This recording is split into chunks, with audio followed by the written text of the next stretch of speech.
Assalamu alaikum ladies and gentlemen and welcome back to a brand new episode of this cricket special series of Sama Podcast. मैं हूं आपका host गज़ाल Ahmad और आज की episode में हम बात करने जाने वाले हैं वही जैसे हम पिछली एपिसोड में बात कर रहे थे कैप्टन्स की। अच्छा, हमने ये तो इस्टेब्लिश कर लिया कि बाकी स्पोर्ट्स की अगर हम बात करें तो क्रिकेट में कैप्टन्स का रोल जो होता है ना वो रिलेटिवली बड़ा ज़्यादा होता है। उनको ज़्यादा स्ट्रेटजाइज करना पड़ता है क्योंकि हर एक एस्पेक्ट में उनकी इन्वॉल्वमेंट होती है किसी ना किसी हद तक, चाहे वो हो जाए फील्ड प्लेसमेंट हो जाए, चाहे वो आपकी टीम को कॉन्फिडेंस देना हो जाए, चाहे वो बॉलर की स्ट्रेटजाइजिंग में मदद हो जाए या इवन अंपायर से कभी कभी कुछ रिफ्यूट करना पड़ जाता है। तो हमने इसके साथ साथ पिछले एपिसोड में आपको बताया था कि टेस्ट क्रिकेट में पाकिस्तान के कौन से मोस्ट सक्सेसफुल कैप्टन्स रहे हैं। आज के एपिसोड में हम बात करने जाने वाले हैं वनडे इंटरनेशनल्स की। वनडे इंटरनेशनल्स में भी हम देखें तो पहला नाम जो आता है ना, अच्छा before I even get to the list, सबसे पहले तो मैं आपको इंट्रोड्यूस करना चाहूँगा। हमारे सामने बैठे हमारे सीनियर जर्नलिस्ट अब्दुल सत्तार खान साहब। अस्सलाम वालेकुम सर, क्या हाल चाल है? लिस्ट के बाद तारफ करवाते, इंट्रोडक्शन कराते तो कोई फर्क पड़ता? नहीं सर जी, तो फिर मैं चाहता हूँ आपने बीच में रुक के कहा ठहरे मैं इसका ये बात करने से पहले मैं आपको बता दूं कि हमारे स्टूडियो ही कौन बढ़िया है। सर आपकी इंपॉर्टेंस इतनी है, बहुत अहम है। इम्पोर्टेंस है तो लोगों को पता चल गया होगा कि तुम आगे से आगे निकल गए, बाद में तुम्हें ख्याल आया कि कोई बंदा मेरे साथ बैठा हुआ। नहीं, मैंने उनको क्यूरियोसिटी डाली। अच्छा, ये वनडे का तुम कह रहे हो तो ओवरऑल होता है कि हमने पिछली दफ़ा ये किया था कि जिन्होंने कम मैच एज ए कप्तान खेले हैं ना, हमने उसको किसी खाते में नहीं रखा, रखना भी नहीं चाहिए था। लेकिन वो आ जाता है, जैसे कोई एक बंदा है जी, मिसाल के तौर पर इंजमामुल हक साहब है। अब इंजमामुल हक साहब एक मैच खेलते हैं कप्तान के तौर पर, ठीक है? किधर? और टेस्ट नहीं, टेस्ट खेले। अच्छा, वो बेचारा इंजमामुल हक कप्तान के तौर पर एक खेलता है मैच और वो जीत जाता है, तो उसकी सक्सेस रेशो कितनी निकलेगी? 100%। लेकिन चूंकि मैच ही एक खेला, अगर वो हार जाता तो सक्सेस रेशो 0 होती, अगर वो जीत गया तो इसलिए हमने ये किया था कि ज़्यादा मैचेस जिसने कप्तान के तौर पर एटलीस्ट 10, तो उसको ज़रा हो के उसकी परसेंटेज का, सक्सेस रेशो का भी और बाकी चीज़ों का भी पता चलेगा जी। हमने इस तरह किया। अब तुम उसको फर्दर एलेबोरेट कर सकते हो क्योंकि तुम्हारी उम्र का तकाजा भी यही है कि तुम्हारी एलेबोरेट करना मुझसे बहुत बेहतर करते हो कुछ चीज़ों को। हाँ, सबसे पहले तो बहुत बहुत शुक्रिया। उसके बाद अच्छा, ओडीआईज के लिस्ट पे हम आए तो इधर भी हमने सेम क्राइटेरिया इस्तेमाल करना है कि मिनिमम जिन्होंने एटलीस्ट 10 मैचेस कैप्टनसी की है पाकिस्तानी क्रिकेट टीम की ओडीआई वनडे इंटरनेशनल्स में, सिर्फ हम उन्हीं का जिक्र करेंगे। तो इसमें आ जाते हैं सलीम मलिक। अच्छा, सलीम मलिक हमारी टेस्ट की लिस्ट में भी 2nd नंबर पे थे, जिससे जाहिर होता है कि he has been a very good captain for Pakistan, very successful. इन्होंने वनडे इंटरनेशनल्स के लिए सलीम मलिक का प्रॉब्लम बड़ा क्या रहा है? सक्सेसफुल जरूर थे जी, चाहे वो टेस्ट हो चाहे वनडे हो, उनकी सक्सेस रेशो इतनी ऐसी थी, बड़ी नुमायां थी कि उनको बार बार याद किया जाता है। लेकिन बार बार ना याद करने की एक सबसे बड़ी वजह यह है कि उनका मैच फिक्सिंग के हवाले से बड़े उन पर इल्ज़ाम लगे। ये तो सही बात है। वो टीम के प्लेयरों ने भी लगाए, वो बोर्ड ने भी लगाए, वो लोगों ने भी लगाए, तो उनका जो इमेज था वो मस्क होकर रह गया, डिस्टॉर्ट होकर रह गया, बड़ा डैमेज हुआ, बड़ा डैमेज बहुत हुआ। तो ये वजह थी वसीम मलिक की। अब कई लोग अगर सुनेंगे कि वसीम मलिक का track record as a captain तो बहुत ज़बरदस्त रहा है, तो उनके लिए भी ये जंबे वाली बात होगी क्योंकि वो ज़हनी तौर पे उसके लिए तैयार नहीं होगा जी। एक बात ज़हन में रख लें, पाकिस्तान में होता है कि जिसका कोई इमेज ख़राब हो गया हो, डैमेज हो गया हो, तो उसकी परफॉर्मेंस अगर अच्छी निकल भी आती है किसी और हवाले से, तो पाकिस्तानी ज़हन उसको मानने के लिए तैयार नहीं होता और रिलक्टेंट होता है। तो ये इनके साथ ट्रेजेडी हुई। आगे आप चल सकते हैं।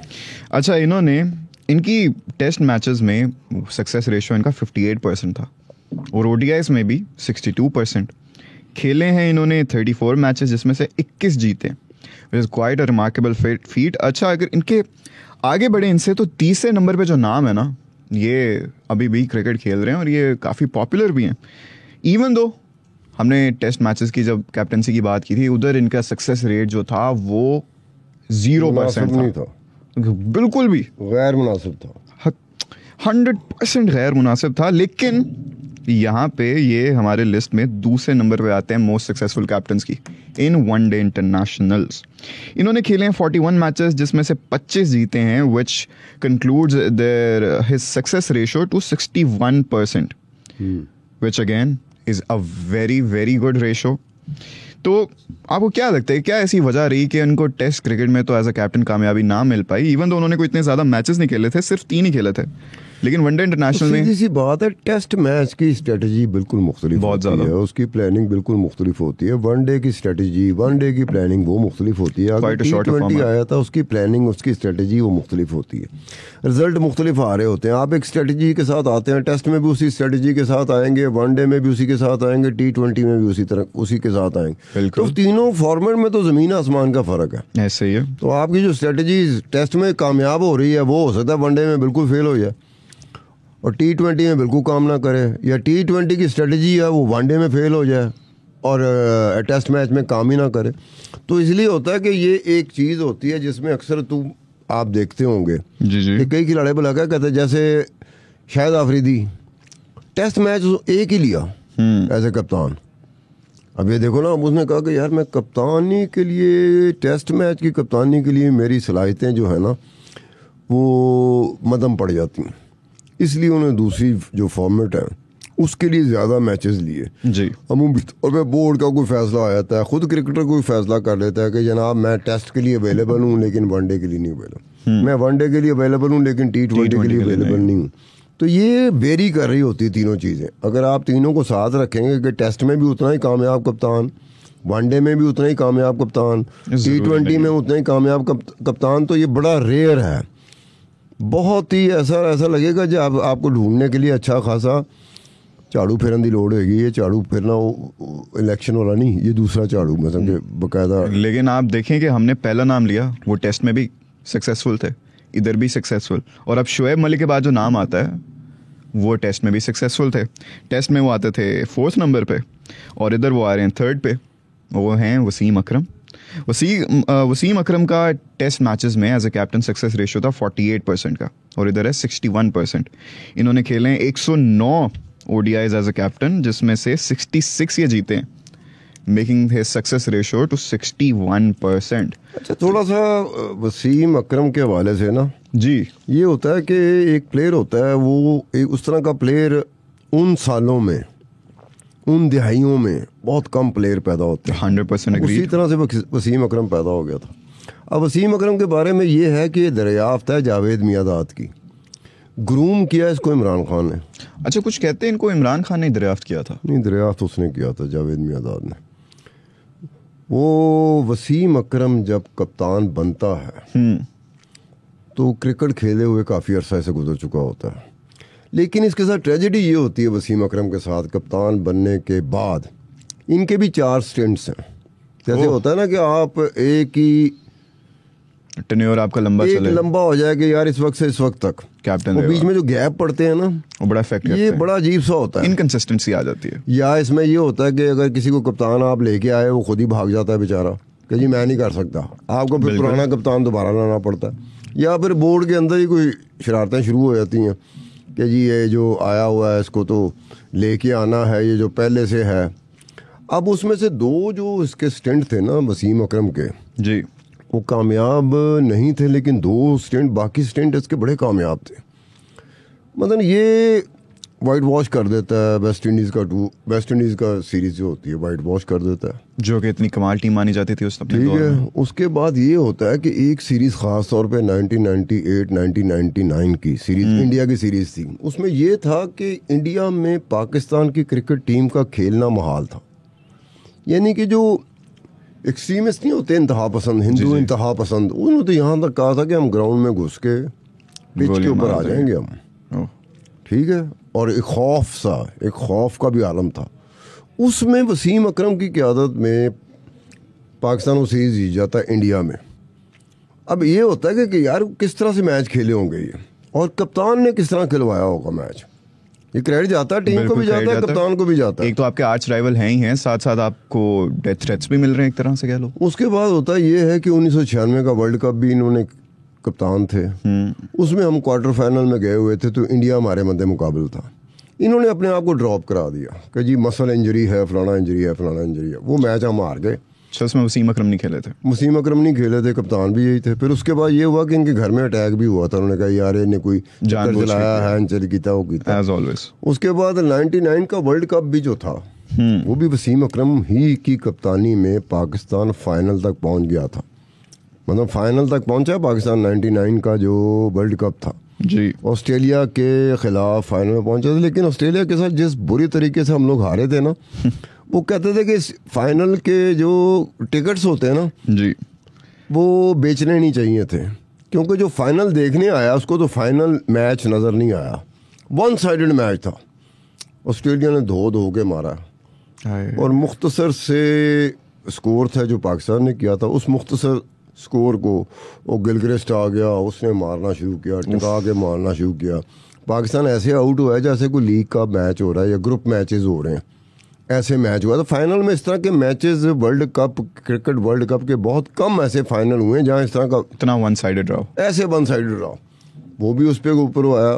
फिर उसके बाद ये था कि वसीम अकरम की दोस्तियाँ जो थी ना जी, वकार यूनुस के साथ बहुत थी, आकिब जावेद के साथ थी, मुश्ताक अहमद के साथ थी। तो ये वो ग्रुप था जिसको ग्रूम कर रहा था इमरान खान। लेकिन जब इनकी अपना वसीम अकरम का हुआ तो वसीम अकरम, वकार यूनुस, आकिब जावेद और मुश्ताक अहमद ये वेस्ट इंडीज़ के टूर पे थे। तो ये मैराडोना जो होता ना ये सरेआम पब्लिकली पी रहे थे। कौन कौन? ये वसीम अकरम, वकार यूनुस, आकिब जावेद और मुश्ताक अहमद ये पकड़े गए। अब इनको उन्होंने तहवील में ले लिया कि जनाब आप पब्लिकली नहीं कर सकते, यही काम आपने करना हो तो किसी और तरीके से आप कर सकते हैं, लेकिन पब्लिकली ये नहीं कर सकते। अच्छा, उसमें एक ट्रेजेडी क्या होती है कि एक हुई थी जावेद मियाँदाद के साथ ट्रेजेडी कि 10 खिलाड़ियों ने एक रिवॉल्ट किया था, बगावत की थी। किसके खिलाफ? जावेद मियाँदाद के खिलाफ 10 खिलाड़ियों ने। दूसरा जो खिलाड़ी है वो वसीम अकरम है जिसके खिलाफ एक मैस स्केल का एक बगावत हो गई। लेकिन इंटरेस्टिंग बात यह है कि उस बगावत की जो सरबराही कर रहे थे, जो आप कह रिंग लीडर कह लो, हेडेड बाय, लेड बाय, कौन था? ये थे वो वकार यूनुस थे, तो आकिब जावेद वगैरह थे और ये मुश्ताक अहमद वगैरह थे। अच्छा, ये बड़े अजीब सी बात है कि आप उसके साथ एक चीज़ होती है जो कि नहीं होनी चाहिए थी, उसमें होते हैं। आप कितने करीब होते हैं तो दूसरा ये होता है तो आप उसमें हो जाते हैं। अब उसमें ये था कि इस पे इल्ज़ाम लगा था वसीम अकरम पे कि ये बदतमीज़ी बहुत करता है फील्ड में खिलाड़ियों के साथ जी। ठीक है, जिस तरह की ज़ुबान ये इस्तेमाल करता है ना, तो ये उसके ऊपर इल्ज़ाम आया था कि यही करता है। उसकी वजह से जो वसीम अकरम का जो एक स्टिंट चलना चाहिए था ना एज ए कप्तान, वो नहीं चल सका। वो 4 हिस्सों में बट गया। 2 हिस्से तो उस तरह के नहीं रहे, लेकिन 2 हिस्से बड़े कामयाब थे इसके। एज ए कप्तान ये कामयाब था, लेकिन अगेन बात आ गई, जैसे सलीम मलिक के ऊपर बात आई थी ना, इसी तरह से वसीम अकरम पे भी बात आती रही, मैच फिक्सिंग की बात आती रही। फिर यहाँ तक हुआ कि वसीम अकरम के वालिद साहब को भी उठा लिया गया था और नामालूम अफराद ने नामालूम मुकाम पे पहुँचा दिया। फिर पुलिस भी बीच में पड़ी, हुकूमत भी बीच में पड़ी, लेकिन बात को दबा दिया गया। रिकवर कर लिए गए थे, लेकिन ये था कि वो एक हलचल मची थी और उसमें भी यही था कि बुकिए हैं या अंडरवर्ल्ड है या कोई चीज़ ऐसी है जिन्होंने ये हरकत की है। तो उसकी वजह से वसीम अकरम का जो इमेज था पब्लिकली अच्छा खासा डैमेज हुआ। जब अखबारात में खबरें आना शुरू हो जाएँ, टीवी पे आना शुरू हो जाए, तो बंदा डैमेज होना शुरू हो जाता है। और उन्होंने इस बात का जिक्र अपनी किताब में भी किया था, फिर सबको जवाब भी दिया था उन्होंने। देखो, मैं अगर किताब लिखता हूँ ना, मैं जवाब देता हूँ, फिर भी बहुत सारी चीज़ें, सवालात जो होते हैं ना, उसके जवाब अपनी जगह पर नहीं आए होते। बिल्कुल सही बात है। ठीक है ना, मैं कोई बात कहता हूँ कि मेरे पे ये बात आई थी, उसका मैं जवाब ये देता हूँ। इसके बावजूद सप्लीमेंट्री क्वेश्चन इतने होते हैं कि उसको कवर करना मेरे जैसे बंदे के लिए भी मेरे बस की बात ही नहीं होगी। अगर आपने कोई इल्ज़ाम लगा दिया मेरे पे, तो मैं 1-2 को एक्सप्लेन कर सकता हूँ, लेकिन आप हर किसी को नहीं, मैं हर एक सवाल का नहीं कर सकता। बिल्कुल सही बात है। कई डूबियस किस्म के होते हैं जिनका जवाब भी डूबियस होता है, वो सवाल भी डूबियस होता है, उसका जवाब भी डूबियस होता है। एग्जैक्टली। तो उसमें बंदा फंस जाता है। तो वसीम अकरम के बेचारे के साथ भी यही हुआ था। अच्छा, आगे बढ़ते हैं अगले नाम की जानिब। वसीम अकरम तो बेचारे फंस गए थे, ये भी जो हमारा अगले नाम है ये भी काफ़ी फंसे रहते हैं इनको, इवन दो बड़ा ट्रोल किया जाता है कि is not a great captain, लेकिन हमने जाना कि टेस्ट मैचेस में भी he was the third most successful captain. कौन? और ओडीआईज में भी ही इज एट नंबर 4। वो हमारे स्टार साहब, हमारे अपने किंग बाबर आजम। वो आपका किंग होगा ना, हमारे नहीं, नहीं ये हमारे बड़े नहीं, हमारा आवाम के आजकल किंग है। हमारा मुश्ताक मोहम्मद भी किंग था, जावेद मियादाद भी था, इमरान खान भी था, वसीम अकरम भी था, इवन हत्ता के मिसबाउल हक भी था। तो अब आपके ये देखो ना, एक होती है कि नई चीज़ आ चुकी होती है।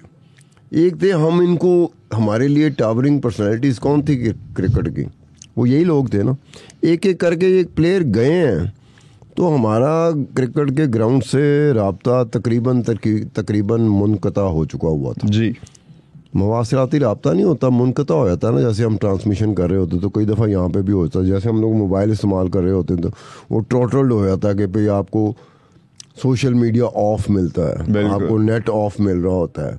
तो इसी तरह से हमारे जो थे जिनको देख के हम लोग जवान हो रहे थे और हमारी नज़रों में जवान हो रहे थे, हम उनके होते हुए जवान हो रहे थे। कुछ प्लेयर्स होते हैं उनमें ना, वो क्राउड पुलर्स होते हैं, वो उनमें वो पोटेंशियल होता है, अपने अपने वक्त का होता है ना, अपने अपने वक्त का ऑरा होता है। उसी तरह ये बाबर आजम है। अच्छा, कॉन्ट्रेरी टू बिलीफ जो ये है कि बिलीफ तो यही है ना कि ये अच्छे कैप्टन नहीं है, लेकिन कॉन्ट्रेरी टू बिलीफ इनका जो सक्सेस रेशियो है वनडे इंटरनेशनल्स में इट्स 60%। इन्होंने 43 मैचेस खेले हैं, 26 जीते हैं, उनमें से 60% इनका ओडीआईज में सक्सेस रेशियो है, और टेस्ट में इनका 50% था। तो जो आप बात कर रहे थे कि इट्स वेरी रेयर कि हर फॉर्मेट में कैप्टन जो है वो सेम और वो सक्सेसफुल भी उतना ही हो। तो देखिए अभी तक कि ये हमारे जो प्लेयर्स आ रहे हैं, जो कैप्टन्स के अभी तक जिनका भी हमने जिक्र किया है, they have been quite few successful in both of these formats.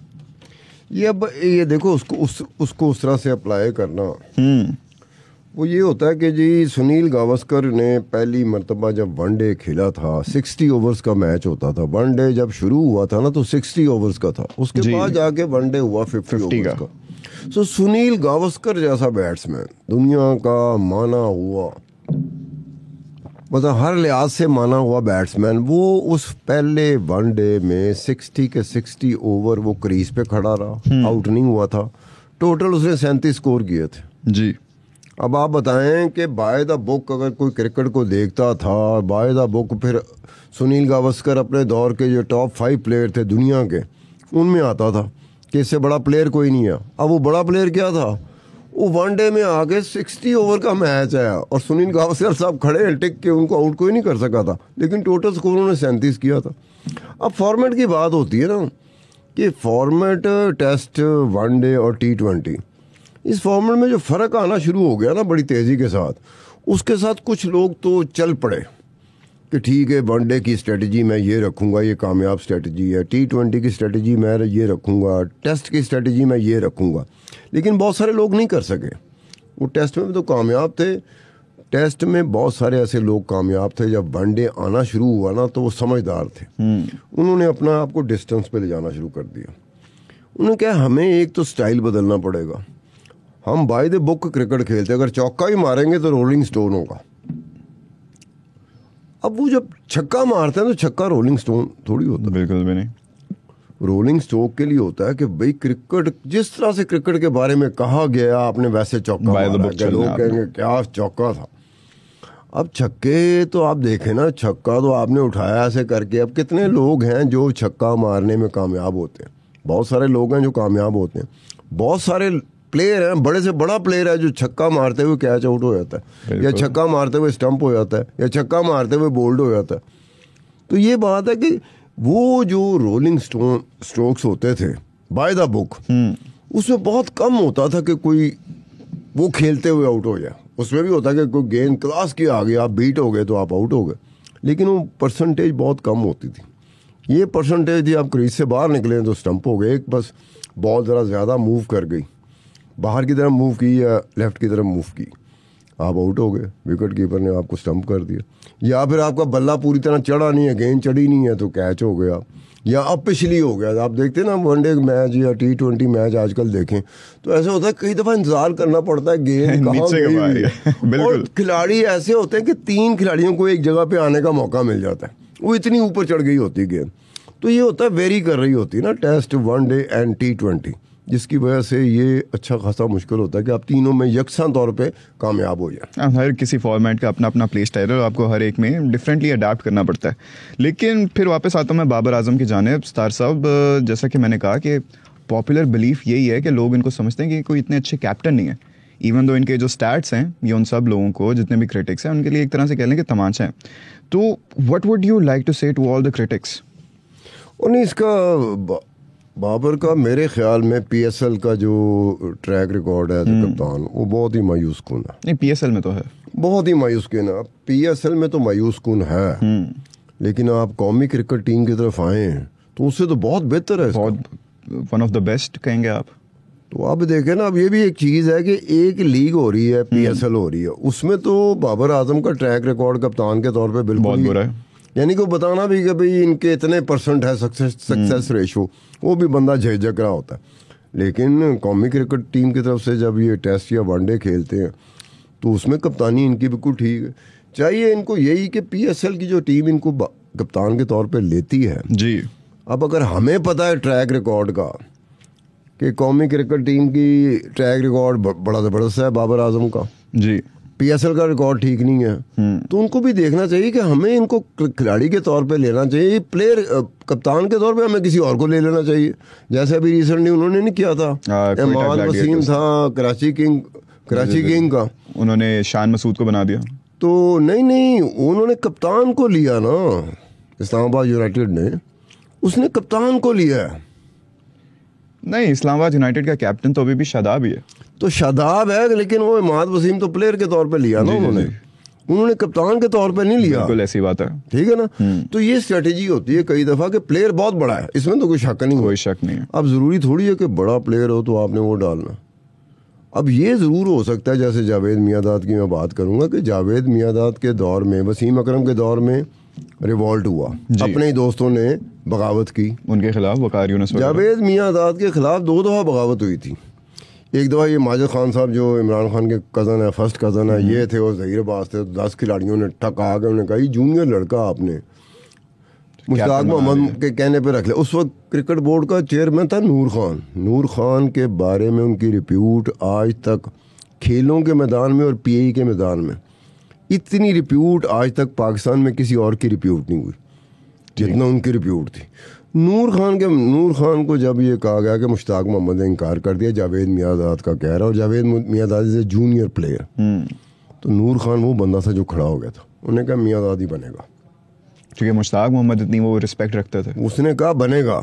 लेकिन जब प्लेयरों ने रिवॉल्ट किया था ना जी, तो फिर नूर खान एक मरतबा फिर खड़ा हो गया था in favour of Javed Miandad.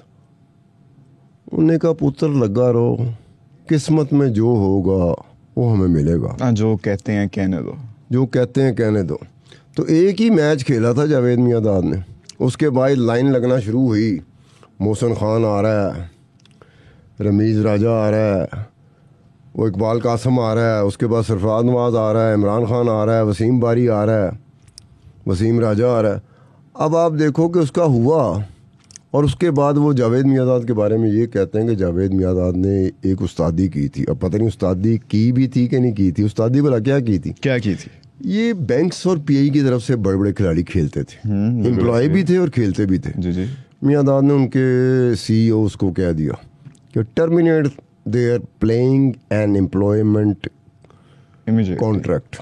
इकट्ठे दोनों ही यार, एक आप PAE की तरफ से खेलते हो जी, एक PAE में आप एम्प्लॉय हो जी, एक किसी बैंक की तरफ से आप खेलते हो और बैंक में उसी बैंक में आप एम्प्लॉय भी हो, तो 2 डिफरेंट कॉन्ट्रैक्ट है ना।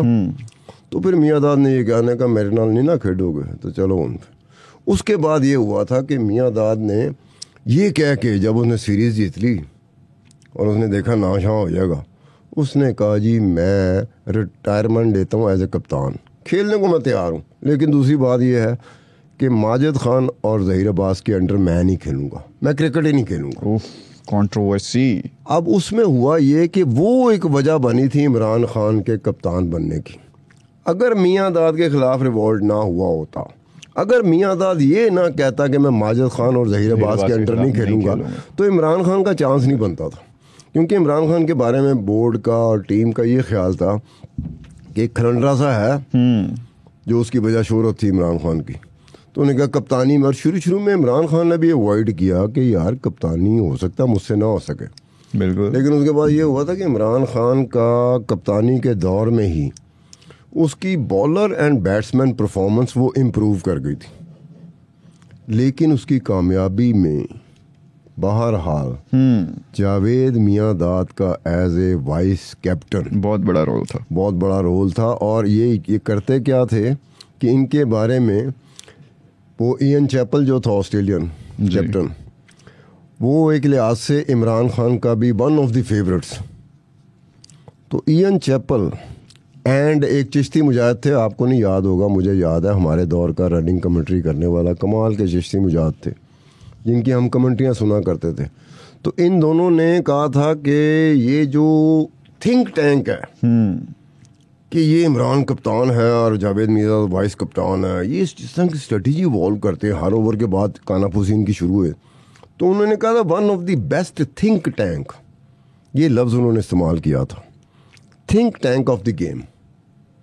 और फिर रिची बेनवी ने भी एक कहा था कि ये जो स्ट्रेटजी इसके साथ खेलते, जैसे मिसाल के तौर पे पाकिस्तान का इंग्लैंड के ख़िलाफ़ जीतना, एक ही दफ़ा जीतना, उसकी सरजमीन में जीतना, उसमें ये हुआ था कि पाकिस्तान 1-0 से तो अप था, लेकिन मैच आ रहे थे, वो इंग्लैंड के लिए वो मैच जीतना आसान हो गया था।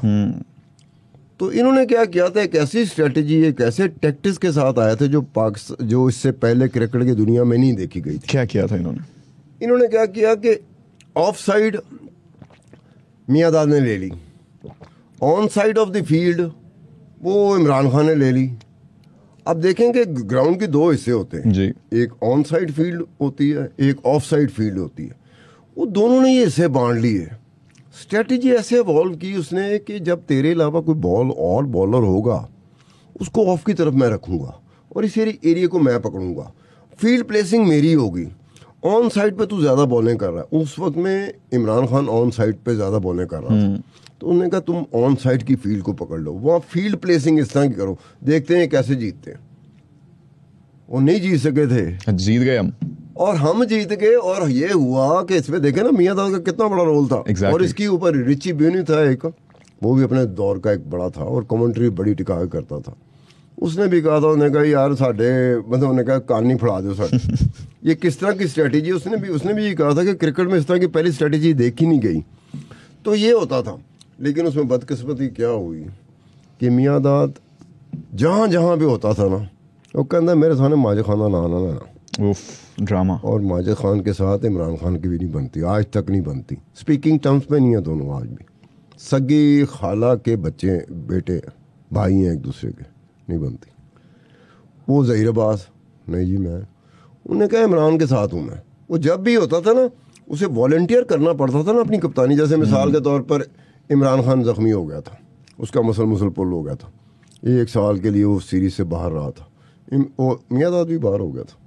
उन्होंने कहा मेरी जोड़ी बनेगी तो इमरान खान के साथ बनेगी। अच्छा, नहीं तो खेलना भी नहीं है?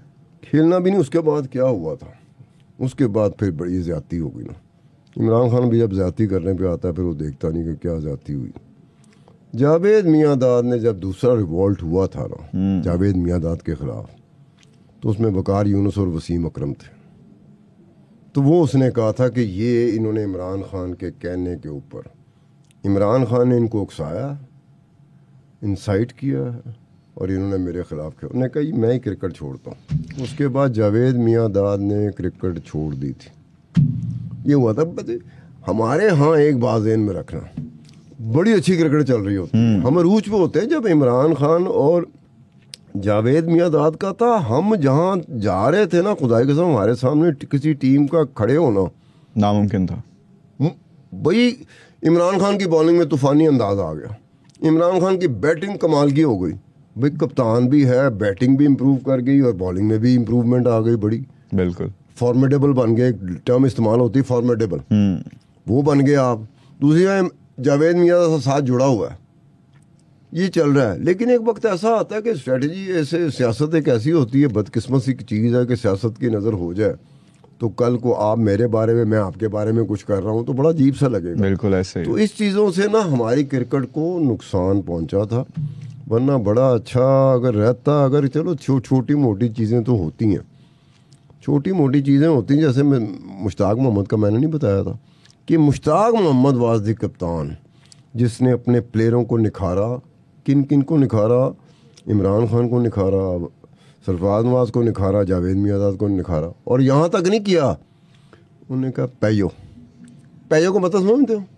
उन्होंने कहा ये ना देखना ऑस्ट्रेलियंस हैं, जेड़ा भी है पैलो। उन्होंने कहा जिस तरह से वो सलूक करेंगे आपने भी ऐसे करना। आपने ये ख्याल नहीं करना कि ऑस्ट्रेलियन है, कि उनसे बुरा करना है। वेस्ट इंडियंस हैं। तो ये हुआ था कि वो इयन चैपल उनको कहता रहता था ना, तो वो तुमने एक लफ्ज़ इस्तेमाल किया था स्लेजिंग जी और इंटीमिडेट, ये करते थे। तो एक दफ़ा डेनिस लिली आ गया ड्रेसिंग रूम में पाकिस्तानी खिलाड़ियों की, हाथ में बियर पकड़ी हुई थी और लेट्स हैव एंजॉय बियर। उसने बियर ऑफ़र की तो मुश्ताक मोहम्मद ने कहा कि यार तुम जिनको बियर ऑफ़र कर रहे हो, तुम फील्ड में उनको अब्यूज़ करते हो, कर्स करते हो, गालियाँ निकालते हो। तो डेनिस लिली ने कहा कि जो फील्ड में हो रहा होता है उसको फील्ड तक रखा करो, ऑफ द फील्ड ना लेके आया। उन्होंने कहा फिर मैं भी तुम्हें बता दूं, हम भी ऐसी चीज़ें करेंगे कि फील्ड वाली चीज़ फिर आपको ना चुभे। Off field and on field ये दो फ़र्क, ये उसने जवाब दिया था। और फिर उसमें मुश्ताक मोहम्मद का एक और था कि जैसे हफीज़ कारदार नहीं था जी, सुनता नहीं था किसी की। 3 प्लेयर आए हैं जो किसी की नहीं सुनते थे, एक हफीज़ कारदार, एक मुश्ताक मोहम्मद और एक इमरान खान। वसीम अकरम ने थोड़ी सी कोशिश की थी बीच में वो करने की, लेकिन वो उतना कामयाब नहीं हुआ था। मुश्ताक मोहम्मद ने पहली दफ़ा तारीख़ में पे रेज़ की डिमांड कर दी थी कि जी खिलाड़ियों को बेहतर मुनासिब तनख्वाही दे दिया करो। वो कारदार साहब थे क्रिकेट बोर्ड के कप्तान, प्रेसिडेंट चीफ। अब ये कारदार साहब कौन थे? जो कारदार साहब जो पहले कप्तान थे 1952 से 1958 में। रईस मोहम्मद को इन्होंने खेलने नहीं आता, मकसूद को खिलवाए थे। ये स्टोरी नहीं भूलेगी हमें। ठीक है। अब वही जब कारदार पाकिस्तान क्रिकेट बोर्ड का चेयरमैन बनता है तो वही कारदार प्रपोज करता है मुश्ताक मोहम्मद को कि ये कप्तान बनेगा। यानी कि रईस मोहम्मद मुश्ताक मोहम्मद का भाई है। जब आप कप्तान होते हो उसका कैरियर आप उड़ा के रख देते हो, लेकिन जब आप खुद बनते हो क्रिकेट बोर्ड के चेयरमैन तो आप उसी के भाई को मुश्ताक मोहम्मद को प्रपोज करते हो कि ये कप्तान होगा जी। ये देखें ना, 2 डिफरेंट चीज़ हैं, एक ही शख्सियत के 2 डिफरेंट पहलू हैं, 2 डिफरेंट डायमेंशंस हैं, जिसमें आप कंफ्यूज हो जाते हो कि यार ये बंदा एक वक्त में ये कर रहा है, दूसरे वक्त में ये कर रहा है, कमाल का कर रहा है। तो उसमें भी यही हुआ था जब इसने पे रेज की डिमांड की ना मुश्ताक ने, तो कारदार था जो लाने वाला मुश्ताक मोहम्मद को कप्तान के तौर पे लाने वाला कारदार था, लेकिन कारदार ने इनकार कर दिया कि नहीं कोई पे रेज नहीं मिलेगी। सेकंड टाइम फिर उसने डिमांड कर दी। क्यों डिमांड कर रहा था मुश्ताक मोहम्मद? क्यों कर रहा था? मैच जीत रहा था ना। उन्होंने कहा ये जरा प्रेशर भी होगा कि देखो तुम्हें मैच जीत के मैं बनता है अपनी परफॉर्मेंस से साबित कर रहा है। ये सारा कुछ था उसका। इन्होंने दूसरी दफ़ा इनकार किया, लेकिन तीसरी मरतबा, और ये भी पता चल रहा था कि शायद मुश्ताक मोहम्मद की छुट्टी हो जाए एज कप्तान, और उसके लिए भी मुश्ताक मोहम्मद तैयार हो गया था। उसने कहा मुझे निकाल दे, मुझे पता है प्लेयर जो टीम में खेलने वाले हैं वो मेरे पीछे खड़े होंगे कि ये बंदा तो हमारे पे रेस के चक्कर में अब बाहर हुआ कप्तानी के, हमारे लिए लड़ रहा है। तो फिर तीसरी मरतबा पे रेस बढ़ानी पड़ी थी, और ये मुश्ताक का क्रेडिट था। वो भी ऐसे ही जैसे स्टबर्न क्या होता है, स्टबर्न वो भी था, ये भी था। इमरान का भी स्टाइल ये था। इमरान तो ऐसा बंदा था कि वो कहता था ऐसे करके सिलेक्टर और बोर्ड बैठा हुआ, ये टीम सेलेक्ट हुई है या टीम बाहर जा रही है, कोई बाहर की टीम पाकिस्तान का दौरा कर रही है, उसने देखा प्लेयर, उन्होंने कहा मेरी पसंद के नहीं है, मैं नहीं खेलता भाई, चलो जी कर लो जो करना है, ऐसे करके बहन से। वो फिर बोर्ड को बात माननी पड़ती थी, सिलेक्टर्स को बात माननी पड़ती थी। और 1-2 दफ़ा तो इमरान खान ने उस वक्त ये पॉइंट उठाया जब क्रिकेट बोर्ड का जो चेयरमैन था ना वो एक जर्नैल था। ये कौन सा जर्नैल का नाम मैं भूल गया हूँ यार, नाम याद आ जाएगा बता दूंगा। जनरल का नाम था जो क्रिकेट बोर्ड का पैटर्न इन चीफ था। पैटर्न इन चीफ तो होता है प्रेसिडेंट, ठीक है, तो वो सरबराह था। उस वक्त में होता कि फौजी डिक्टेटर जब आता था ना तो मोस्टली ये जर्नैलों को मौका मिलता था, क्रिकेट बोर्ड भी इनके पास चली जाती थी। तो इमरान ने सीधा कहता, उन्होंने कहा मैं नहीं खेड़ना है कि रखे बंदे है मैच आना क्या है बंदे स्ट्रेटजी होती माननी पड़ती थी, क्योंकि गुड्डी तो अड़ी चल रही हो ना, फिर आपकी बात माननी पड़ती है, मजबूरी होती है। लेकिन इमरान खान के जहाँ कामयाब तरीन, इसको कहते हैं जुआ, कहते हैं क्रिकेट का जुआ, कामयाब हुए जुए उसके, एक तरह से रिस्क थे ना, गैम्बल ही कहेंगे, गैम्बल ही कहते हैं ना। लेकिन 2 उसके जुए नाकाम हुए थे क्रिकेट में। उन पे हम आएंगे, लेकिन उन पे आएंगे जब हम इमरान खान की तरफ पहुंचेंगे लिस्ट में। अभी क्योंकि वक्त हो गया एक और ऐसे प्लेयर को क्रेडिट देने का जो कि कामयाब तरीन कैप्टन्स में उनका शुमार होता है। 5वें नंबर पे हमारे पास हैं वक़ार यूनुस। अच्छा, वक़ार यूनुस टेस्ट क्रिकेट में पाकिस्तान के मोस्ट सक्सेसफुल कैप्टन रहे हैं, फिर talk about more than 10 matches played, और इधर भी वो 5वें नंबर पे। अगेन स्टार्ट हमने किया था कि ये बहुत रेयर होता है, लेकिन हम देख रहे हैं कि हमारे जो सक्सेसफुल मोस्ट कैप्टन रहे हैं वो दोनों फॉर्मेट में उन्होंने बड़ा अच्छा खेला है। इधर भी अगर हम इनकी सक्सेस रेशो की बात करें तो वह 60%, कुछ छोटा रेशो नहीं है, बहुत ज़्यादा है। मैं कहूँगा 50% से ऊपर का मतलब बहुत है। और टेस्ट में भी इनका 59% था, तो देखा जाए तो दोनों में तकरीबन सेम ही है।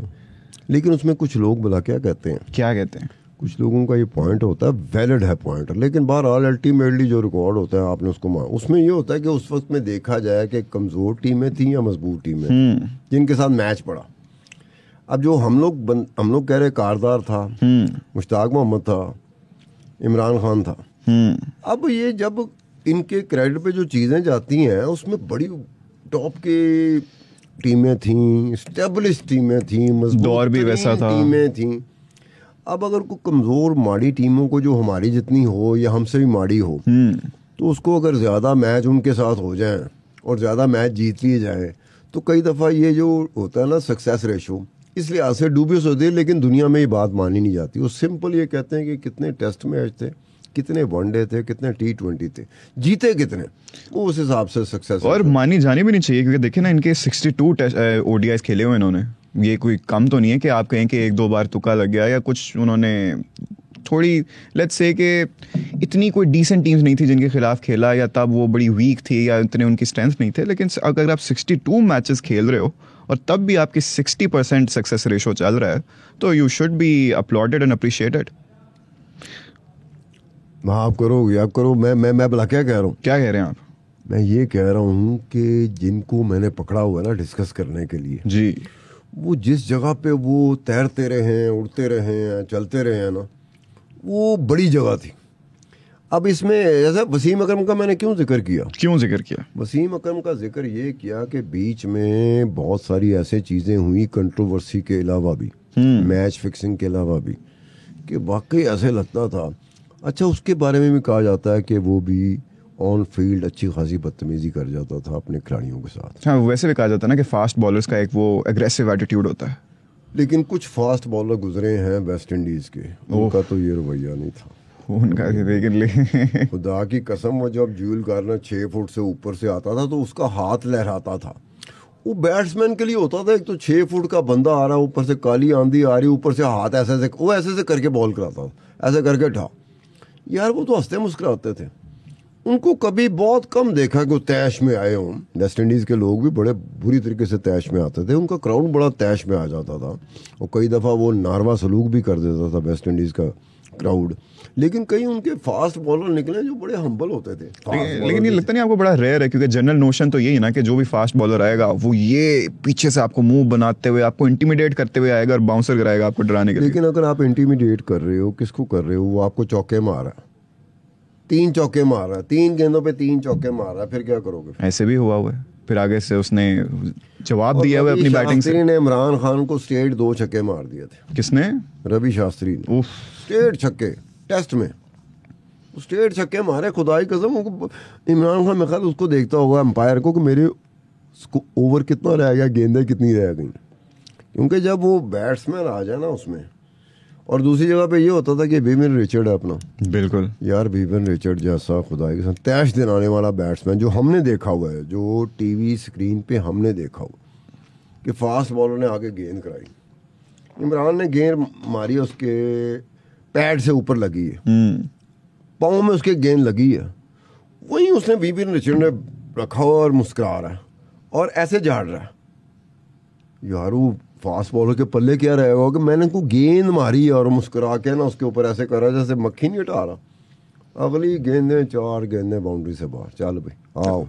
और उनके बारे में तो ये भी मशहूर है ना कि वो उल्टा आपको इंटिमिडेट करते थे कि जितने मर्जी आप फास्ट बॉलर को भी हेलमेट नहीं पहन के आएंगे कि देख ले तेरे से नहीं डरता मैं। हाँ, हेलमेट का उनका जो विवियन रिचर्ड का था ना, तो सर का खिताब भी मिला हेलमेट के बारे में बड़ा था कि वो ज़माना आ चुका था जब प्लेयरों ने, बैट्समैनों ने हेलमेट पहनना शुरू कर दिया था, इंजरीज होना स्टार्ट हो गई थी। विवियन रिचर्ड नहीं पहनता था, वो खुदाई कसम वो तो ऐसे लगता था जैसे पब्लिक के लिए आया हुआ, फियरलेस, बिल्कुल उसके चेहरे पे कभी आज तक नहीं देखा था चिंगम वो चबाता था। सबसे ज़्यादा रफ्तार जो चिंगम चबाने की थी वो कहते हैं विवियन रिचर्ड की थी। ये कैसे मैयर की, ये बताएं आप मुझे। यार उसका मुंह हिलता रहता था, जब वो फील्ड में भी खड़ा, बैटिंग में साफ पता रहता था ये चिंगम चबाई जा रहा है टिका के। अच्छा, विव रिचर्ड्स का कोई एक ऐसा खास वाक़या आपको याद हो अगेंस्ट वो पाकिस्तान के खेलते हुए? यार पाकिस्तान के खिलाफ खेलते हुए, किसके खिलाफ खेलते हुए, सबके खिलाफ खेलते हुए, लेकिन एक चीज़ थी कि वो एक दफ़ा, मुझे वो मैच याद नहीं किसके खिलाफ था, चॉपर पे आया था हेलीकॉप्टर पे स्टेडियम। वाह, आज तक नहीं हुआ था खुदा की कसम, कई बंदों के दांत मुंह शूं सब खुल गए थे। वो बादशाह था, रॉक स्टार एंट्री, वो बादशाह था यार। उसके बारे में अपना एटीट्यूड, अपना ही करिश्मा था, मतलब कि वो लगता था कि शायद किसी चीज को समझते नहीं वो। इज इट सेफ टू से ये कह लें कि जिस तरह का एटीट्यूड और पर्सनालिटी और उनका था उस वैसे क्रिकेट में उनके बाद नहीं आया ना? ऐसे लगता था जैसे किसी चीज को बॉदर ही नहीं कर रहा। कई हमारे करेक्टर होते हैं जिनके चेहरे से लगता है कि यार नागवारी सी आ गई है, क्या अपने आप को समझ रहे हैं। कई करेक्टरों के बूथा बन जाता था। विवियन रिचर्ड था बूथा नहीं बनता सी, कोई चीज उनको इफेक्ट नहीं करती। वो तो यही राजी प्रेसिडेंट खड़ोता हुआ, प्राइम मिनिस्टर खड़ा हो, वैसे ही रहे वो अपने एटीट्यूड में, अपने उसमें। क्या बात है। अच्छा जी सितार साहब, आगे बढ़ते हैं। अगला हमारी लिस्ट पे नाम है मोइन खान का। मोइन खान ने अच्छा टेस्ट क्रिकेट में भी ये एज अ कैप्टन रहे हैं, थोड़े कामयाब। 9th नंबर पे आते हैं वहाँ पे, और यहाँ पे आते हैं 6th पे। इनका सक्सेस रेशो है इधर 59% का, 80 नहीं, sorry I beg your pardon, 34 matches खेले जिनमें से 20 जीते हैं, 59%। अगेन अच्छा सक्सेस रेशो है, बहुत बेहतर है। लेकिन इसका ये होता था कि मोइन खान और राशिद लतीफ़ ये 2 विकेट कीपर थे। अपने अपने वक्त में ना इन दोनों का मैच एक और तरह से भी पड़ा होता था। किस तरह से? विकेट कीपर ऐ होएगा कि राशिद लतीफ़ होएगा, राशिद लतीफ़ होगा कि ये होगा। और वैसे राशिद लतीफ़ का जो ट्रैक रिकॉर्ड है एज ए टेस्ट कप्तान पूरे पाकिस्तान में सबसे बेहतर है, राशिद लतीफ़ का। ठीक है, लेकिन अब चूंकि होता है कि मैचेस कम है, 6 मैच खेले एज ए कैप्टन, 4 जीते, तो हम उसमें वो कर नहीं सकते, तवाज़ुन नहीं पैदा कर। बिल्कुल। हाँ, अगर 15, 20, 25, 30 मैचेस खेले होते हो, फिर ये या 10 भी कर लिए होते हैं, ठीक है, तो फिर बंदा कह सकता है हाँ यार डिसेंट अमाउंट है, क्राइटेरिया पे उतरते हैं। तो ये होता है कि ये विकेट कीपर्स का ना एक ज़माना वो था जिस ज़माने में एक ही विकेट कीपर होता था, अकलौता। वसीम बारी अकलौता है, तो हमने विकेट कीपर का नाम नहीं सुना हुआ था। सैयद किरमानी था इंडिया का विकेट कीपर, उसके अलावा हमने किसी विकेट कीपर का नाम नहीं सुना होता था। अब क्या है, खुदा की कसम, विकेट 4 विकेट कीपर होते हैं, 5, 6, 7। इंडिया में तो वक्त ऐसे पड़ा कि क्रिकेट बोर्ड आपस में उलझ जाता है, सिलेक्टर आपस में उलझ जाते हैं, पब्लिक आपस में उलझ जाती है कि नहीं वो विकेट कीपर था जिसने 200 भी किया था और इतने बंदे आउट भी किए थे, स्टंप भी किए थे। अब तो अंदाज़ा करो, ऐसे लगता है जैसे क्रिकेट में विकेट कीपर्स का रुझान बढ़ गया। यही मैं आपसे पूछना चाह रहा हूँ कि क्या लगता है आपको, किसका क्या ऐसा टाइम था जहाँ पे ये रुझान बढ़ गया अचानक ही? ये अब इसको ट्रेस करना पड़ेगा, ढूंढना पड़ेगा कि उसकी वजह क्या थी, कंट्रीब्यूटिंग फैक्टर क्या थे कि विकेट कीपर इस तरह आना शुरू हो गए कि वो विकेट कीपर भी थे, कमाल के बैट्समैन भी थे। या फिर मैं कहता हूँ कि हम इसका जवाब ना इन लोगों से पूछते हैं। मैं चाहता हूँ कि ये कमेंट सेक्शन में हमें बताएं, अपनी भी जरा नॉलेज हमारे साथ शेयर करें ना, कि वो कौन सा ऐसा दौर था जब लोगों ने ज़्यादा प्रेफर किया कि वो विकेट कीपिंग स्टार्ट कर दें। अच्छा सितार साहब, आगे बढ़ते हैं हम। अगला नाम है हमारा इंजमामुल हक का। इंजमामुल हक ने अच्छे खासे मैचेस खेले हैं, 87 मैचेस खेले हैं ODIs as a captain for Pakistan. 87 matches में उन्होंने 51 जीते हैं, अगेन 59% का विनिंग रेशो, बहुत अच्छा है। लेकिन अब ये इंजमाम के बारे में बात करते हो ना कप्तान के तौर जी, प्लेयर तो ये ऐसा प्लेयर था कि हमारा जो वर्ल्ड कप इकलौता हमारे पास है ना 1992 का, उसमें जो सेमीफाइनल फाइनल है ना, उसमें इंजमामुल हक का नाम है या वसीम अकरम का। बिल्कुल ऐसे ही है। और ये दोनों बिल्कुल ही खुदाई कसम, जितनी आपकी उम्र है ना, 19 साल है आपकी उम्र, कितनी है? नहीं नहीं, अल्लाह करे हो जाए 22। अच्छा 22। तो 19-22 में फ़र्क क्या है यार? 3 साल। वो 3 साल मैटर नहीं कर रहा होता। इनकी उम्रें इंजमामुल हक और वसीम अकरम की उम्र। यार इंजमाम सेमीफाइनल में कैसे खेला है न्यूजीलैंड के खिलाफ? अच्छा, उस सेमीफाइनल से पहले न्यूजीलैंड अनबीटन था। ग्रुप मैचेस में ही पाकिस्तान पहला मुल्क था जिसने ग्रुप मैचेस में न्यूजीलैंड को हरा दिया। उसके बाद सेमीफाइनल में भी इंजमाम ने ऐसे धोया था खुदाई का न्यूजीलैंड को। हाँ, ऐसे लग रहा था कि कोई बैटरियां लगी हुई हैं। इवन तो वीरेंद्र सहवाग ने भी उनके बारे में यही कहा ना कि उनके जैसा प्लेयर ना आया, ना उन्होंने देखा ना आया। यार उस दिन जो क्रिकेट देखी थी ना सेमीफाइनल, 1992 के वर्ल्ड कप का जो सेमीफाइनल हुआ था पाकिस्तान और न्यूजीलैंड का, जिन्होंने सेमीफाइनल देखा ना, वो जिस तरह से इंजमाम को खेलते हुए देखा, वो कहता है यार ये मशीन था, मशीन की तरह खेल रहा था। और वही चीज़ रिपीट हुई फाइनल में। वसीम अकरम की 2 गेंदें हैं यार, वो 2 गेंदें हैं। एक में एलन लैम को उसने आउट किया, क्लीन बोल्ड। दूसरे का मैं नाम भूल रहा हूँ, वो सिया फार्म था। और ये दोनों वो प्लेयर थे जो टर्न अराउंड करते थे मैच को। 2 बैक टू बैक डिलीवरी में वसीम अकरम ने दोनों को क्लीन बोल्ड ऐसे किया कि एलन देख रहा था कि यार मैं आगे गया हूँ, पीछे गया हूँ, ठप्पा कहाँ पड़ा, गेंद कहाँ, वो इन स्विंग हुई थी जितना मुझे याद पड़ता है, वो बॉल अंदर आई थी, ये अंदर कैसे आई, बाहर कैसे गई, मेरी विकेटें कैसे गिर गई। ये अगर क्रीज के ऊपर बैट्समैन खड़ा होकर ये देख रहा हो, टीवी पे आप देख रहे हो, तो समझो कि कितनी बड़ी गेंदें कराई होंगी। एग्जैक्टली। वो आपको प्लेयर के एक्सप्रेशन से पता चल जाता है जब वो ऐसे हक्का बक्का खड़ा होकर हुआ क्या है, हुआ क्या है। तो वो देखें कि तुम अपनी पीक कब लेते हैं, जब वो खुद बिल्कुल नौजवान होते हैं। क्या बात है। और वो भी उस स्टेज पे। हम तो वर्ल्ड कप से आउट हो चुके थे ना। वो तो भला हो ऑस्ट्रेलिया और वेस्ट इंडीज का एक मैच हुआ था, अगर वो मैच ना होता, उसका रिजल्ट उस तरह से ना आता, तो हमने जो कमबैक किया था वो अधूरा रह जाता।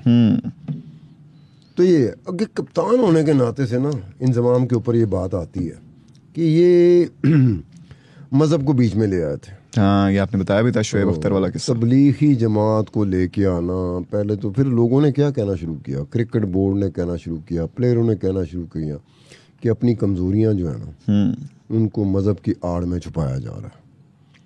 वो होता ये था, जो प्लेयर थे ना, प्लेयरों को पता था कि कप्तान को खुश रखना।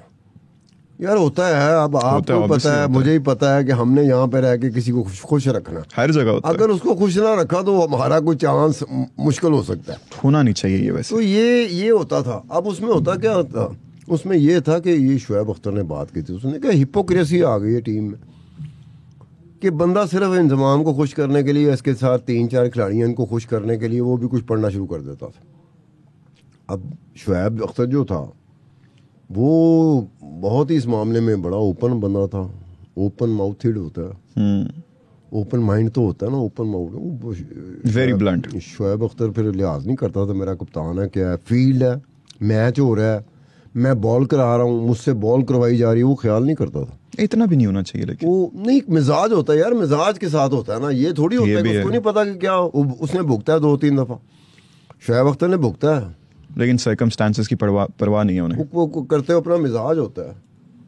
अगर इमरान खान की गुड्डी ना चढ़ी होती तो जो शोएब अख्तर के साथ हुआ उससे आगे इमरान खान के साथ भी हो जाता, लेकिन इमरान खान उस वक्त करता था जब इमरान खान की गुड्डी चढ़ी होती थी। बॉलिंग भी ज़बरदस्त है, इमरान खान की पीक पर है, बैट्समैन भी पीक पर है, कप्तानी भी पीक पर है। तो उन्होंने कहा कौन सिलेक्टर थे, कौन क्रिकेट बोर्ड, यहाँ पे मेरे बंदे चलेंगे। तो ये होता है, टाइम टू टाइम वेरी कर रही होती चीज़। आपको पता हो ना, अफोर्डेबिलिटी जेन में रखना, वो बंदे को समझदार कहा जाता है जो अफोर्डेबिलिटी के साथ चलता है। अफोर्ड किया जा सकता है, ये कहना अफोर्ड किया जा सकता है, करना अफोर्ड किया जा सकता है। जो अफोर्डेबिलिटी को कंसीडर नहीं ना करता उसको नुकसान उठाना पड़ता है। बिल्कुल ऐसे ही है।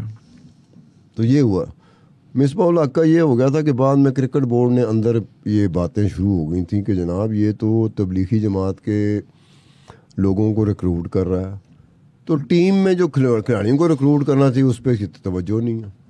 तो जाते हुए आंसू निकले थे मेरे ख्याल में। कोई याद पड़ता है इंजमाम जब एज ए कप्तान रिटायर हुआ था तो मेरे ख्याल में आंसू थे, मेरा ख्याल कहता है। फैक्ट चेक करना पड़ेगा, वो भी मैं कहता हूँ इनके हवाले कर देते हैं। आपने हमें बताना कि निकले थे या नहीं, हम इंतज़ार कर रहे हैं आपके फीडबैक का।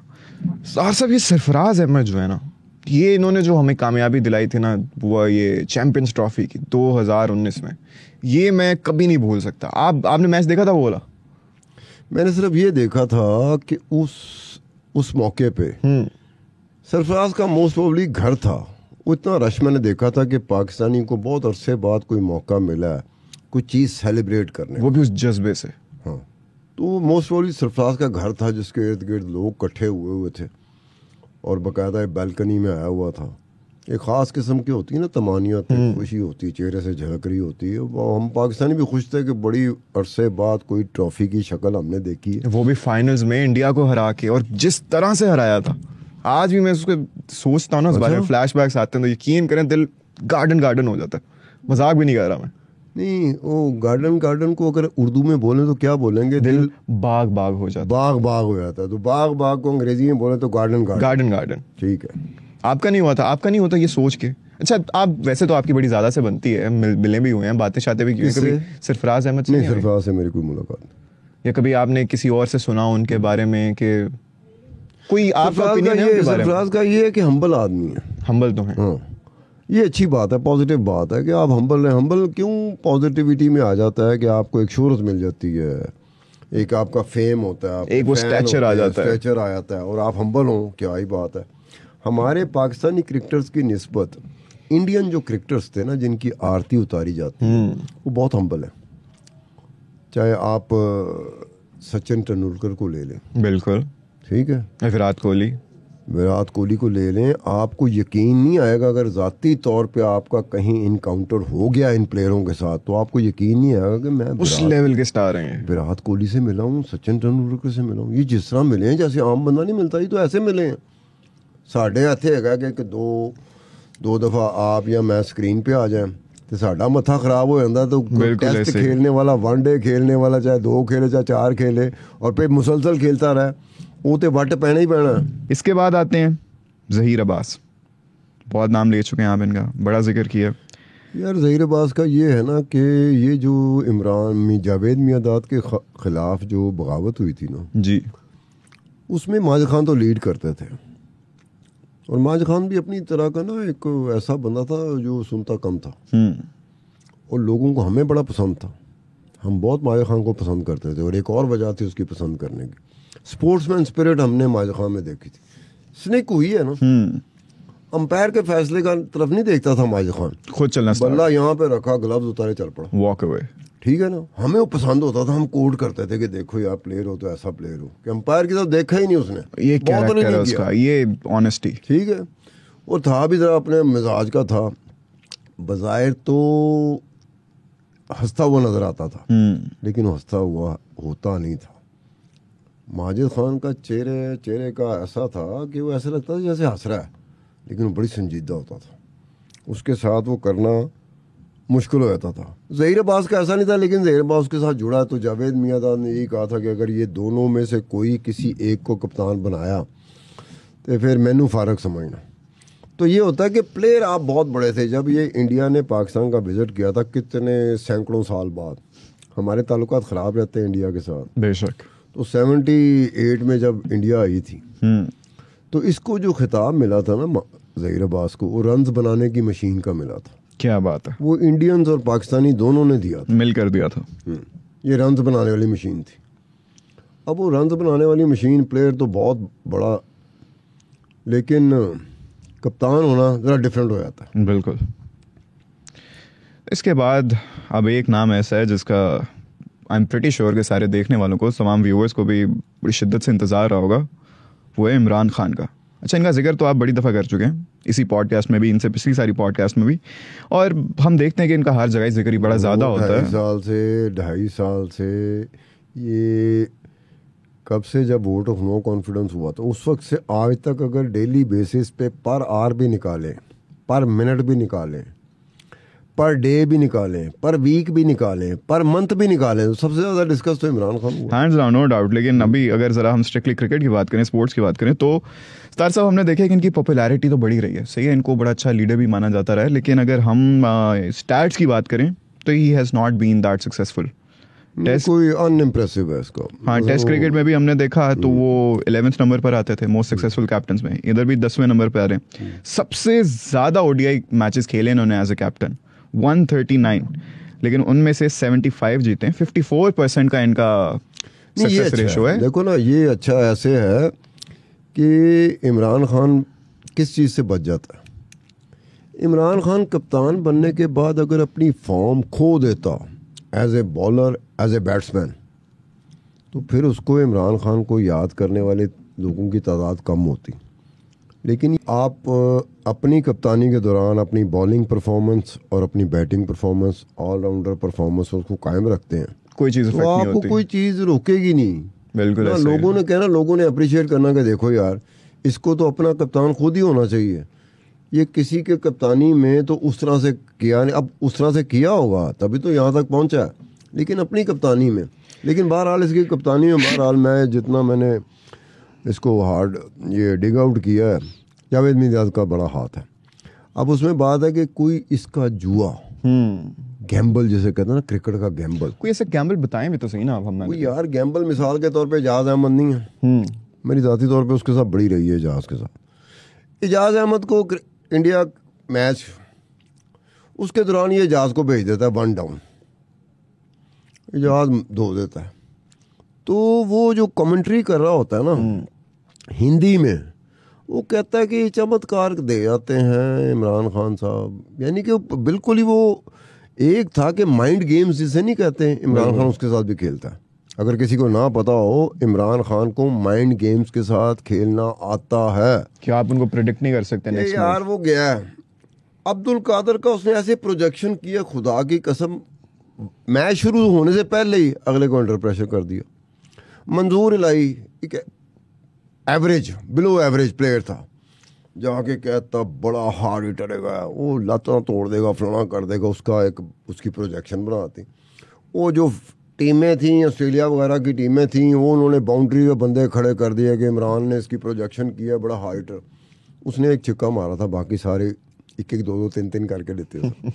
तो ये होता था कि आपने अगले को माइंड गेम के साथ, ये इमरान को आता था, तो बहुत ज़रूरी भी है ये। उसके बाद ये हुआ कि जो भी इसने किया ना, एनु फाड़ के ले आओ, ओ चल गया, उन फाड़ के ले आओ। 2 इसके जुए नाकाम हुए थे। वो कौन थे? वो एक तो था मंसूर अख्तर, वो अदरवाइज नेट प्रैक्टिस में नेट फाड़ देता था, लेकिन यूं ही वो क्रीज पे आता था ना वनडे या टेस्ट में, पता नहीं उसे क्या होता था। May be the pressure. यार प्रेशर, वो डोमेस्टिक में 400 स्कोर मार देता था, लेकिन डोमेस्टिक और इंटरनेशनल में खेलना भी तो ठीक है ना। यहाँ फेल होता रहा ना, बार बार उसको ट्राई करते रहे, वो फेल होता रहा। दूसरा था जाकिर खान, उनके साथ इनकी बड़ी दोस्ती थी। वो उस लेवल का बॉलर नहीं था, ये क्रिकेट जानने वाले कहते हैं कि उस लेवल का नहीं था जिस तरह उसको आजमाया जा रहा था बार। उसके साथ साथ ऐसा भी हुआ कि कुछ खिलाड़ी ऐसे थे जिनके साथ इमरान खान की बनती नहीं थी। एक कासिम उमर था, कासिम उमर खेलने में ना वेस्ट इंडीज़ ऐसे लगता था वेस्ट इंडियंस को खेल रहा है, करली बॉल उसी तरह से ऐसे। उन्हें 2 डबल सेंचुरीज मारी थी। 2 डबल सेंचुरीज मारने वाला टेस्ट लेवल पे वो छोटा प्लेयर नहीं होता। Indeed, 100% agreed. उसने कहा कि जी ये मेरे साथ करता ज्यादती। वो सुनता भी नहीं था, वो भी पागल था। नट नहीं होते, नट का लफ्ज इस्तेमाल होता था, बिल्कुल, कि नट है भाई, ये कप्तान है, ये बड़ा प्लेयर है, ये तुम्हारे साथ कैरियर के साथ खेल जाएगा, तुझे जो मर्जी परफॉर्मेंस देती हो। वो हो गया। फिर उसने वोमनाइजर का भी इल्ज़ाम लगाया इमरान खान पे। अच्छा, ये उन्होंने लगाया था? उन्होंने भी लगाया क्रिकेट में, और कईयों ने लगाए हैं। ये सियासत में तो अब लग रहे हैं ना, वो तो मैं बात कर रहा हूँ 80s 90s की। ये उस वक्त इल्ज़ाम लगते थे, क्रिकेटर लगाते थे। ये तो सियासत में आया तो सियासतदानों ने लगाना शुरू कर दिया, ठीक है। तो वो होता था। अब उसमें 2 चीज़ें थी, एक हफीज़ कारदार और एक इमरान खान। दोनों में एक चीज़ कॉमन थी। वो क्या थी? दोनों में कॉमन क्या थी? एक की पब्लिक हो गई थी, दूसरी की पब्लिक नहीं हुई थी। ना पब्लिकली वो कही गई थी, लेकिन वो बात अपनी जगह पे थी। था क्या? हफीज़ कारदार साहब 1952 में 1958 तक रहे। 1958 में उस वक्त का प्रेसिडेंट जो था ना मुल्क का, वो क्या नाम था यार, सिकंदर मिर्ज़ा था। सिकंदर मिर्ज़ा ने रिक्वेस्ट की थी हफीज़ कारदार को कि आप रिटायर ना हो, आप कंटिन्यू करें कप्तान। हफीज़ कादरा ने कहा नहीं, मैंने रिज़ाइन कर। दूसरा था इमरान खान। अच्छा। 1987 में जब वर्ल्ड कप पाकिस्तान ऑस्ट्रेलिया के साथ मुकाबले में सेमीफाइनल में हार गया ना, लाहौर में जो हो रहा था, तो इमरान खान ने रिटायरमेंट ले ली थी। उस वक्त मुल्क का सदर था प्रेसिडेंट ज़ियाउल हक। फिर प्रेसिडेंट ज़ियाउल हक ने ना टीवी पे ये टीम को बुलाया हुआ था, एक अशाइया था। उस अशाइया से बात करते हुए प्रेसिडेंट ज़ियाउल हक ने कहा था कि मैं प्रेसिडेंट के तौर पे नहीं बात कर रहा, रिक्वेस्ट कर रहा, क्रिकेट फैन, मैं क्रिकेट फ़ैन के तौर पे रिक्वेस्ट कर रहा हूँ इमरान खान की कि आप रिटायरमेंट छोड़ें, वेस्ट इंडीज़ का टूर आ रहा है, आप छोड़ें, प्लीज़ वापस आ जाए। तो इमरान वापस आ गया था। ये दो प्लेयरों का एक कॉमनैलिटीज़ है जी जी, कि हफीज़ कारदान ने इनकार कर दिया था सिकंदर मिर्ज़ा की रिक्वेस्ट, जबकि इमरान खान ने जनरल ज़ियाउल हक की, प्रेसिडेंट जनरल ज़ियाउल हक की रिक्वेस्ट मान ली, दिल रख लिया। और वैसे भी जो इमरान खान का फ़ैन था ना, वो असल में डॉक्टर अनवारुल हक था, जो जनरल ज़ियाउल हक का छोटा बेटा था। एक तो एजाजुल हक है ना, जो पॉलिटिक्स में है, मैंने बन जाते हैं, मिनिस्टर बन जाते। डॉक्टर अनवारुल हक के साथ मेरी बड़ी रही है। तो डॉक्टर अनवारुल हक ने एक दफ़ा अपने अब्बा को कहा था, ये डॉक्टर अनवारुल हक के अपने अल्फाज हैं, बताएं, कि मैंने अपने अब्बा को कहा कि भाई आप कैबिनेट बना रहे हैं, हुकूमतें बना रहे हैं, वहाँ जो भुट्टो का फैक्टर है बड़ा वो है, आपको कोई ऐसी चीज़ रखें जो क्राउड पुलर हो। उन्होंने कहा तुम बताओ क्राउड पुलर है कौन? उन्होंने कहा इमरान खान। तो फिर ज़ियाउल हक ने फ़ोन किया था लंदन, ये इमरान खान लंदन में था, और इमरान खान के साथ जो उस वक्त था बंदा, वो इनामुल्लाह न्याज़ी था, इसका कज़न। जब ये फ़ोन गया तो इमरान खान वॉशरूम में था, इनामुल्लाह न्याज़ी ने फ़ोन सुना, आगे से एडीसी बोल रहा था प्रेसिडेंट ज़ियाउल हक का। उन्होंने कहा इमरान से बात करनी। उन्होंने बुआ खड़काया जाके वॉशरूम, बाहर निकल। ओ इमरान आराम से, वो कहना मैं आ जाऊँगा यार, इनको कह दो मैं आके रिंग बैक कर लूँगा। अब लैंडलाइन होती थी ना उस वक्त, मोबाइल थोड़ी थे। बाहर निकले, इतनी देर में उसका फिर दोबारा फ़ोन आ गया। तो इनामुल्लाह न्याज़ी के सामने ये बात हुई कि भाई आप सियासत में आ जाएं। तो इमरान ने रिफ्यूज़ कर दिया था, फ्लैटली रिफ्यूज़ कर दिया। उसने मैं क्रिकेट खेल रहा हूँ, मज़े कर रहा हूँ। फिर क्या हुआ था, ये 2014 में धरना हुआ था ना इस्लामाबाद में। तो इमरान खान धरने से खिताब कर रहा था, जो 126 दिन 27 दिन 28 दिन लंबा चौड़ा इसने किया था। तो एक दिन वो धरने से खिताब करते करते उन्होंने कहा डॉक्टर अनवारुल हक ने ज़ियाउल हक को कहा था, जनरल ज़ियाउल हक को, मेरे बारे में। तो मैंने फ़ोन उठाया, मैंने अनवारुल हक को फ़ोन कर दिया, मैं को जो तूने बात इतने साल पहले की थी आज इमरान खुद कर रहा है। तो ये हुई थी बात। अब उसमें ये कहने का मतलब है कि करिश्मा, क्रेज़, एक सहर, करिश्मेटिक, वो तो इसमें है, लेकिन ये लुच बड़े तले, ये भी है। ये बात है क्रिकेट में भी चलता रहा, बोर्ड में भी चलता रहा। गुड्डी इसकी चढ़ी हुई थी, हम इसके फ़ैन थे, मतलब हम भी उसके फ़ैन थे। हाँ हाँ, क्रिकेट में फ़ैन होता है, जर्नलिस्ट फ़ैन क्रिकेट में होता है, स्पोर्ट्स में होता है, सेलिब्रिटी का होता है। I agree. सियासत में नहीं हम फ़ैन हो सकते। सियासत में अगर फ़ैन हो जाते काम छाड़ देने, ये काम जो कर रहे हैं हम छोड़ देते हैं। तो वो ये था कि उसमें हो जाता है। अब लोग शहर में आए होते हैं ना, तो शहर में वो हो जाता है। चलें स्टार साहब, हमने अचीवमेंट्स की तो बड़ी बात कर ली, विनिंग रेशो की भी बात कर ली, कौन कितना सक्सेसफुल रहा। अब ज़रा बात कर लेते हैं उन लोगों के बारे में, उन कैप्टन्स की जो ज़रा भी सक्सेसफुल नहीं रहे, जिन्होंने एक भी ओडीआई नहीं जीता एज ए कैप्टन। खेले कितने? खेले वो भी बड़ी इंटरेस्टिंग है, खेले उन्होंने बस एक और 2 मैचेस। तो ये इससे मेरे ख्याल में जब हम लोग सक्सेस रेशो निकाल रहे होते हैं ना, तो 1-1, 2-2, 3-3, 4-4, 5-5, 6-6 मैच खेलने वालों को हमें कंसिडर भी नहीं करना चाहिए। हमने विनिंग रेशो में तो नहीं किया। ये लंबे अरसे के लिए इन्होंने कप्तानी नहीं की। हाँ, लंबे अरसे के लिए कप्तानी की होती और कामयाबी उस तरह से ना होती तो हम अंडर डिबेट ले आते उसको। लेकिन 1-1, 2-2 कहा ना, इंजमामुल हक ने को एक मैच किया, 100% उसकी रेशियो टॉप पे वो है। लेकिन मैंने डिस्कस इसलिए नहीं किया, मैं कही यार एक ही मैच खेला, वही जीत गया, तो 100% सक्सेस रेशियो है। अगर वही इकलौता मैच अगर हार जाता है इंजमामुल हक तो 0% हो जाती। तो ऐसी चीज़ को गेज नहीं करना चाहिए। मतलब बड़ा होता है कि आपको रीजनेबल नंबर ऑफ मैचेस देने चाहिए कि ये मैचेस थे, इस मैचेस में ये रिजल्ट आया था, जीत गए थे, हार गए थे, वो कर लें। बिल्कुल सही कहा स्टार साहब आपने, इसीलिए आपके कहने पे हम इनको डिस्कस नहीं करेंगे। लेकिन अगली एपिसोड में हम डिस्कस करने वाले हैं T20 इंटरनेशनल में जितने भी पाकिस्तानी कैप्टन्स रहे हैं उनके बारे में, उनके विनिंग रेशो के बारे में, उनके प्ले स्टाइल वगैरह को हम डिस्कस करेंगे। तो अगर आप वो एपिसोड भी देखना चाहते हैं ना तो please stay tune to this cricket special series of Samaa podcast. आज के लिए हमें दें इजाज़त। अल्लाह हाफिज़।